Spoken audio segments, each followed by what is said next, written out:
Hello friends, welcome back one more mini blog. ఈ బ్లాగ్లో నేను వచ్చేసరికి స్టిచ్ చేసిన బ్లౌజెస్ మీతో చూపిస్తాను ఫ్రెండ్స్, మీతో షేర్ చేస్తాను. ఇందులో స్పెషల్ ఏముంది అనుకుంటారా? ఇందులో స్పెషల్ ఏం లేదండి. ఒక్క సింగిల్ జాకెట్ పీస్తో నేను వచ్చేసరికి 2 జాకెట్లు అనేది స్టిచ్ చేస్తాను. అన్నీ వచ్చేసరికి జాకెట్ ముక్కలతోనే వేసాను. జస్ట్ హ్యాండ్స్ దగ్గర అండ్ వచ్చేసరికి మెడ పీస్ దగ్గర నేను వచ్చేసరికి అతుకేసాను. అండ్ వచ్చేసరికి ఖర్చు కూడా చూడండి 1 ఇంచ్ తీసుకున్నాను.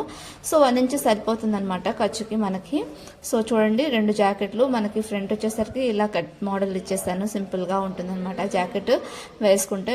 బ్యాక్ సైడ్ చిన్న నెక్ పెట్టాను, అంత డీప్ నెక్ కాకుండా మీడియం నెక్ పెట్టేశాను. డీప్ నెక్ పెడితే ఇంకొంచెం క్లాత్ మిగలేదు. సో మీడియం నెక్ పెట్టాను కాబట్టి అంత క్లాత్ ఏం మిగలేదు. అయినా కూడా నేను 2 జాకెట్ అనేది స్టిచ్ చేశాను.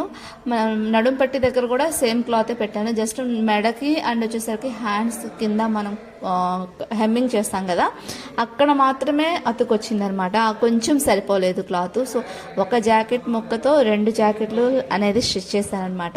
ఈ చేతి దగ్గర కొంచెం అతుకు పడింది, అంటే కొంచెం పొడుగు హ్యాండ్స్ పెట్టాను కాబట్టి అతుకు పడింది. అది కూడా ఒక జాకెట్కి మాత్రమే. ఇంకో జాకెట్ చూడండి సింపుల్గా ఉంది, ఏం అతుకేం పడలేదు. సో ఫ్రెండ్స్, మనకి మిషన్ వర్క్ వచ్చి కనుక ఉంటే ఇలా మనం తక్కువ బడ్జెట్తోనే, తక్కువ క్లాత్తోనే 2-3 జాకెట్లు కుట్టుకోవచ్చు. Thank you.